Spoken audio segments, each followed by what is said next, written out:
नमस्कार दोस्तों, कहानियां सुनो चैनल में आपका एक बार फिर से स्वागत है। प्रस्तुत है टॉल्स्टॉय की प्रसिद्ध कहानी क्षमादान। दिल्ली नगर में भागीरथ नाम का युवक सौदागर रहता था।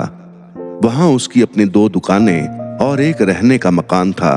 वो सुंदर था, उसके बाल कोमल, चमकीले और घुंघराले थे। वो हंसोड़ और गाने का बड़ा प्रेमी था। युवावस्था में उसे मद्य पीने की बान पड़ गई थी।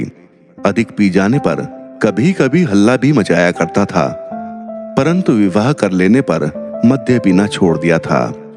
गर्मी में एक समय वो कुंभ पर गंगा जाने को तैयार हो अपने बच्चों और स्त्री से विदा मांगने आया। स्त्री ने कहा, प्राणनाथ, आज ना जाइए, मैंने बुरा सपना देखा है। भागीरथ ने कहा, प्रिय, तुम्हें भय है कि मैं मेले में जाकर तुम्हें भूल जाऊंगा। स्त्री ने कहा, ये तो मैं नहीं जानती कि मैं क्यों डरती हूँ। केवल इतना जानती हूँ कि मैंने बुरा स्वप्न देखा है। मैंने देखा है कि जब तुम घर लौटे हो तो तुम्हारे बाल श्वेत हो गए हैं। भागीरथ ने कहा, ये तो शगुन है। देख लेना, मैं सारा माल बेच मेले से तुम्हारे लिए अच्छी अच्छी चीजें लाऊंगा। ये कह गाड़ी पर बैठ वो चल दिया। आधी दूर जाकर उसे एक सौदागर मिला जिससे उसकी जान पहचान थी। वे दोनों रात को एक ही सराय में ठहरे। संध्या समय भोजन कर पास की कोठरियों में सो गए। भागीरथ को सवेरे जाग उठने का अभ्यास था। उसने ये विचार करके कि ठंडे ठंडे राह चलना सुगम होगा, मुंह अंधेरे उठ गाड़ी तैयार कराई और भटियारे के दाम चुका कर चलता बना। 25 कोस जाने पर घोड़ों को आराम देने के लिए एक सराय में ठहरा और आंगन में बैठकर सितार बजाने लगा। अचानक एक गाड़ी आई। पुलिस का एक कर्मचारी और 2 सिपाही उतरे। कर्मचारी उसके समीप आकर पूछने लगा कि तुम कौन हो और कहां से आए हो। वो सब कुछ बतलाकर बोला कि आइए, भोजन कीजिए। परंतु कर्मचारी बार बार यही पूछता था कि तुम रात को कहां ठहरे थे, अकेले थे या कोई साथ था, तुमने साथी को आज सवेरे देखा या नहीं, तुम मुंह अंधेरे क्यों चले आए। भागीरथ को अचंभा हुआ कि बात क्या है, ये प्रश्न क्यों पूछे जा रहे हैं। बोला, आप तो मुझसे इस भांति पूछते हैं जैसे मैं कोई चोर या डाकू हूं। मैं तो गंगा स्नान करने जा रहा हूं, आपको मुझसे क्या मतलब है।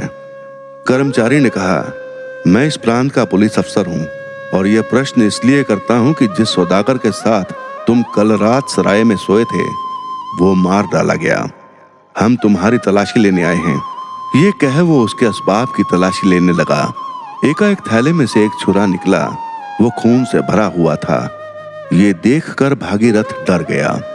कर्मचारी ने पूछा, यह छुरा किसका है, इस पर खून कहां से लगा। भागीरथ चुप रह गया। उसका कंठ रुक गया। हिचकता हुआ कहने लगा, मेरा नहीं है, मैं नहीं जानता। कर्मचारी ने कहा, आज सवेरे हमने देखा कि वो सौदागर गला कटे चारपाई पर पड़ा है।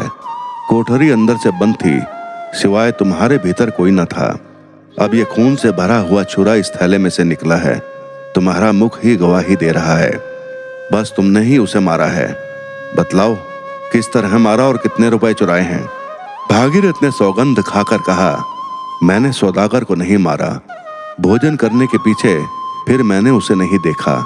मेरे पास अपने 8,000 रुपए हैं। ये छुरा मेरा नहीं। परंतु उसकी बातें उखड़ी हुई थीं। मुख पीला पड़ गया था और वो पापी की भांति भय से कांप रहा था। पुलिस अफसर ने सिपाहियों को हुक्म दिया कि इसकी मुस्कें कसकर गाड़ी में डाल दो। जब सिपाहियों ने उसकी मुस्कें कसी तो वो रोने लगा। अफसर ने पास के थाने पर ले जाकर उसका रुपया छीन उसे हवालात में डाल दिया। इसके बाद दिल्ली में उसके चाल चलन की जांच की गई। सब लोगों ने यही कहा कि पहले वो मद्य पीकर बकझक किया करता था, पर अब उसका आचार बहुत अच्छा है। अदालत में तहकीकात होने पर उसे रामपुर निवासी सौदागर का वध करने और 20,000 रुपए चुरा लेने का अपराधी ठहराया गया। भागीरथ की स्त्री को इस बात पर विश्वास न होता था। उसके बालक छोटे छोटे थे, एक अभी दूध पीता था। वो सबको साथ लेकर पति के पास पहुंची। पहले तो कर्मचारियों ने उससे मिलने की आज्ञा न दी, परंतु बहुत विनय करने पर आज्ञा मिल गई और पहरे वाले उसे कैद घर में ले गए। ज्यों ही उसने अपने पति को बेड़ी पहने हुए चोरों और डाकुओं के बीच में बैठे देखा, वो बेसुध होकर धरती पर गिर पड़ी। बहुत देर में सुध आई। वो बच्चों सहित पति के निकट बैठ गई और घर का हाल कहकर पूछने लगी कि ये क्या बात है। भागीरथ ने सारा वृतांत कह सुनाया। स्त्री ने कहा, तो अब क्या हो सकता है। भागीरथ ने कहा, हमें महाराज से विनय करनी चाहिए कि वो निरपराधी को जान से न मारें। स्त्री ने कहा, मैंने महाराज से विनय की थी, परंतु वो स्वीकार नहीं हुई। भागीरथ ने निराश होकर सिर झुका लिया। स्त्री ने कहा, देखा मेरा सपना कैसा सच निकला। तुम्हें याद है ना, मैंने तुमको उस दिन मेले में जाने से रोका था। तुम्हें उस दिन ना चलना चाहिए था, लेकिन मेरी बात ना मानी। सच सच बताओ, तुमने तो उस सौदागर को नहीं मारा ना। भागीरथ ने कहा, क्या तुम्हें भी मेरे ऊपर संदेह है। ये कहकर वो मुंह ढांप रोने लगा। इतने में सिपाही ने आकर स्त्री को वहां से हटा दिया और भागीरथ सदैव के लिए अपने परिवार से विदा हो गया। घर वालों के चले जाने पर जब भागीरथ ने यह विचारा कि मेरी स्त्री भी मुझे अपराधी समझती है, तो मन में कहा, बस मालूम हो गया, परमात्मा के बिना और कोई नहीं जान सकता कि मैं पापी हूं या नहीं। उसी से दया की आशा रखनी चाहिए। फिर उसने छूटने का कोई यत्न नहीं किया। चारों ओर से निराश होकर ईश्वर के ही भरोसे बैठा रहा। भागीरथ को पहले तो कोड़े मारे गए। जब घाव भर गए तो उसे लोहग बंदी खाने में भेज दिया गया। वो 26 वर्ष बंदी खाने में पड़ा रहा। उसके बाल पककर सन के से हो गए, कमर मोटी हो गई, देह घुल गई। सदैव उदास रहता, न कभी हंसता न बोलता, परंतु भगवान का भजन नित्य किया करता था। वहां उसने दरी बुनने का काम सीखकर कुछ रुपया जमा किया और भक्तमाल मोल ले ली। दिन भर काम करने के बाद सांझ को जब तक सूरज का प्रकाश रहता, वह पुस्तक का पाठ करता और इतवार के दिन बंदी खाने के निकट वाले मंदिर में जाकर पूजा पाठ भी कर लेता था। जेल के कर्मचारी उसे सुशील जानकर उसका मान करते थे। कैदी लोग उसे बूढ़े बाबा अथवा महात्मा कहकर पुकारा करते थे।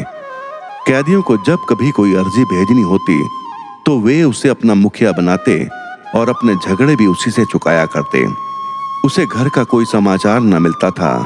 उसे ये भी न मालूम था कि स्त्री बालक जीते हैं या मर गए। एक दिन कुछ नए कैदी आए। संध्या समय पुराने कैदी उनके पास आकर पूछने लगे कि भाई, तुम कहां से आए हो और तुमने क्या क्या अपराध किए हैं। भागीरथ उदास बैठा सुनता रहा। नए कैदियों में एक 60 वर्ष का हट्टा कट्टा आदमी, जिसके दाढ़ी बाल खूब छटे हुए थे, अपनी राम कहानी यूं सुना रहा था। भाइयों, मेरे मित्र का घोड़ा एक पेड़ से बंधा हुआ था।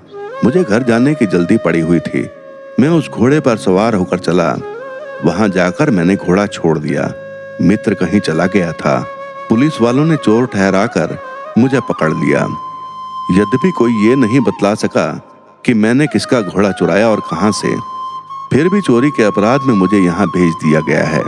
इससे पहले मैंने एक बार ऐसा अपराध किया था कि मैं लोहग में भेजे जाने लायक था, परंतु मुझे उस समय कोई नहीं पकड़ सका। अब बिना अपराध ही यहाँ भेज दिया गया हूँ। एक कैदी ने कहा, तुम कहाँ से आए हो। नए कैदी ने कहा, दिल्ली से। मेरा नाम बलदेव सिंह है। भागीरथ ने कहा, भला बलदेव सिंह, तुम्हें भागीरथ के घर वालों का कुछ हाल मालूम है, जीते हैं कि मर गए। बलदेव सिंह ने कहा, जानना क्या, मैं उन्हें भली भांति जानता हूँ। अच्छे मालदार हैं। हाँ, उनका पिता यहीं कहीं कैद है। मेरे ही जैसा अपराध उनका भी था। बूढ़े बाबा, तुम यहाँ कैसे आए। भागीरथ अपनी विपत्ति कथा न कह सका, केवल हाय कहकर बोला, मैं अपने पापों के कारण 26 वर्ष से यहाँ पड़ा सड़ रहा हूँ। बलदेव ने कहा, क्या पाप, मैं भी सुनूं। भागीरथ ने कहा, भाई जाने दो, पापों का फल अवश्य भोगना पड़ता है। वो और कुछ न कहना चाहता था, परंतु दूसरे कैदियों ने बलदेव को सारा हाल कह सुनाया कि वो एक सौदागर का वध करने के अपराध में यहाँ कैद है। बलदेव ने ये हाल सुना तो भागीरथ को ध्यान से देखने लगा। घुटने पर हाथ मार कर बोला, वाह वाह, बड़ा अचरज है। लेकिन दादा, तुम तो बिल्कुल बूढ़े हो गए। दूसरे कैदी बलदेव से पूछने लगे कि तुम भागीरथ को देखकर चकित क्यों हुए? तुमने क्या पहले कहीं उसे देखा है? परंतु बलदेव ने उत्तर नहीं दिया। भागीरथ के चित्त में यह संशय उत्पन्न हुआ कि शायद बलदेव रामपुरी सौदागर के असली मारने वाले को जानता है। बोला, बलदेव सिंह, क्या तुमने ये बात सुनी है और मुझे भी पहले कहीं देखा है? बलदेव ने कहा, वो बातें तो सारे संसार में फैल रही हैं, मैं किस तरह ना सुनता। बहुत दिन बीत गए, मुझे कुछ याद नहीं रहा। भागीरथ ने कहा, तुम्हें मालूम है कि उस सौदागर को किसने मारा था? बलदेव ने हंसकर कहा, जिसके थैले में छुरा निकला वही उसका मारने वाला। यदि किसी ने थैले में छुरा छिपा भी दिया हो तो जब तक कोई पकड़ा न जाए उसे चोर कौन कह सकता है? थैला तुम्हारे सिरहाने ने धरा था। यदि कोई दूसरा पास आकर छुरा थैले में छिपाता तो तुम अवश्य जाग उठते। ये बातें सुनकर भागीरथ को निश्चय हो गया कि सौदागर को इसी ने मारा है। वो उठकर वहां से चल दिया, पर सारी रात जागता रहा। दुख से उसका चित्त व्याकुल हो रहा था। उसे अनेक प्रकार की बातें याद आने लगीं। पहले स्त्री की उस समय की सूरत दिखाई दी जब वो उसे मेले जाने को मना कर रही थी। सामने ऐसा जान पड़ा कि वो खड़ी है। उसकी बोली और हंसी तक सुनाई दी। फिर बालक दिखाई पड़े। फिर युवा अवस्था की याद आई। कितना प्रसन्न चित्त था, कैसा आनंद से द्वार पर बैठा सितार बजाया करता था। फिर वो सराय दिखाई दी जहां वो पकड़ा गया था। तब वो जगह सामने आई जहां उस पर कोड़े लगे थे। फिर बेड़ी और बंदी खाना, फिर बुढ़ापा और 26 वर्ष का दुख। ये सब बातें उसकी आंखों में फिरने लगी। वो इतना दुखी हुआ कि जी में आया कि अभी प्राण दे दूं। हाय, इस बलदेव चंडाल ने ये क्या किया? मैं तो अपना सर्वनाश करके भी इससे अवश्य बदला लूंगा। सारी रात भजन करने पर भी उसे शांति नहीं हुई। दिन में उसने बलदेव को देखा तक नहीं। 15 दिन बीत गए। भागीरथ की ये दशा थी कि न रात को नींद न दिन को चैन। क्रोधाग्नि में जल रहा था। एक रात वो जेल खाने में टहल रहा था कि उसने कैदियों के सोने के चबूतरे के नीचे से मिट्टी गिरते देखी। वो वहीं ठहर गया कि देखो मिट्टी कहां से आ रही है। सहसा बलदेव चबूतरे के नीचे से निकल आया और भय से कांपने लगा। भागीरथ आंखें मूंद कर आगे जाना चाहता था कि बलदेव ने उसका हाथ पकड़ लिया और बोला, देखो, मैंने जूतों में मिट्टी भर के बाहर फेंक कर यह सुरंग लगाई है। चुप रहना, मैं तुमको यहां से भगा देता हूं। यदि शोर करोगे तो जेल के अफसर मुझे जान से मार डालेंगे, परंतु याद रखो कि तुम्हें मार कर मरूंगा, यूं नहीं मरता। भागीरथ अपने शत्रु को देखकर क्रोध से कांप उठा और हाथ छुड़ाकर बोला, मुझे भागने की इच्छा नहीं, और मुझे मारे तो तुम्हें 26 वर्ष हो चुके। रही ये हाल प्रकट करने की बात, जैसी परमात्मा की आज्ञा होगी वैसा होगा। अगले दिन जब कैदी बाहर काम करने गए तो पहरे वालों ने सुरंग की मिट्टी बाहर पड़ी देख ली। खोज लगाने पर सुरंग का पता चल गया। हाकिम सब कैदियों से पूछने लगे। किसी ने न बतलाया, क्योंकि वे जानते थे कि यदि बतला दिया तो बलदेव मारा जाएगा। अफसर भागीरथ को सत्यवादी जानते थे। उससे पूछने लगे, बूढ़े बाबा, तुम सच्चे आदमी हो, सच बताओ कि यह सुरंग किसने लगाई है? बलदेव पास ही ऐसे खड़ा था कि कुछ जानता ही नहीं। भागीरथ के होंठ और हाथ कांप रहे थे। चुपचाप विचार करने लगा कि जिसने मेरा सारा जीवन नाश कर दिया उसे क्यों छिपाऊं? दुख का बदला दुख उसे अवश्य भोगना चाहिए, परंतु बतला देने पर फिर वो बच नहीं सकता। शायद ये सब मेरा भ्रम मात्र हो। सौदागर को किसी और ने ही मारा हो। यदि इसने ही मारा तो इसे मरवा देने से मुझे क्या लाभ होगा? अफसर ने कहा, बाबा चुप क्यों हो गए, बतलाते क्यों नहीं? भागीरथ ने कहा, मैं कुछ नहीं बतला सकता, आप जो चाहें सो करें। हाकिम ने बार बार पूछा, परंतु भागीरथ ने कुछ भी नहीं बतलाया। बात टल गई। उसी रात भागीरथ जब अपनी कोठरी में लेटा हुआ था, बलदेव चुपके से भीतर आकर बैठ गया। भागीरथ ने देखा और कहा, बलदेव सिंह, अब और क्या चाहते हो? यहां तुम क्यों आए? बलदेव चुप रहा। भागीरथ ने कहा, तुम क्या चाहते हो? यहां से चले जाओ, नहीं तो मैं पहरे वालों को बुला लूंगा। बलदेव पांव पकड़कर भागीरथ से बोला, मुझे क्षमा करो, क्षमा करो। भागीरथ ने कहा, क्यों? बलदेव ने कहा, मैंने ही उस सौदागर को मार कर छुरा तुम्हारे थैले में छिपाया था। मैं तुम्हें भी मारना चाहता था, परंतु बाहर से आहट हो गई। मैं छुरा थैले में रख कर भाग निकला। भागीरथ चुप हो गया, कुछ नहीं बोला। बलदेव ने कहा, भाई भागीरथ, भगवान के वास्ते मुझ पर दया करो, मुझे क्षमा करो। मैं कल अपना अपराध अंगीकार कर लूंगा। तुम छूट कर अपने घर चले जाओगे। भागीरथ ने कहा, बातें बनाना सहज है। 26 वर्ष के इस दुख को देखो। अब मैं कहां जा सकता हूं? स्त्री मर गई, लड़के भूल गए, अब तो मेरा कहीं ठिकाना नहीं है। बलदेव धरती से माथा फोड़कर रो रो कर कहने लगा, मुझे कोड़े लगने पर भी इतना कष्ट नहीं हुआ था जो अब तुम्हें देखकर हो रहा है। तुमने दया करके सुरंग की बात नहीं बतलाई। क्षमा करो, क्षमा करो, मैं अत्यंत दुखी हो रहा हूं। ये कहकर बलदेव धाड़ मारकर रोने लगा। भागीरथ के नेत्रों से भी जल की धारा बह निकली। बोला, परमात्मा तुम पर दया करे। कौन जाने कि मैं अच्छा हूं अथवा तुम अच्छे हो। मैंने तुम्हें क्षमा किया। अगले दिन बलदेव सिंह ने स्वयं कर्मचारियों के पास जाकर सारा हाल सुनाकर अपना अपराध मान लिया। अगले दिन बलदेव सिंह ने स्वयं कर्मचारियों के पास जाकर सारा हाल सुनाकर अपना अपराध मान लिया। परंतु भागीरथ को छोड़ देने का जब परवान आया तो उसका देहांत हो चुका था। तो दोस्तों, ये थी कहानी क्षमादान। आपको ये कहानी कैसी लगी कृपया कमेंट करके अवश्य बतलाएं। यदि कहानी अच्छी लगी हो तो कृपया चैनल को लाइक और सब्सक्राइब अवश्य कर दें। धन्यवाद।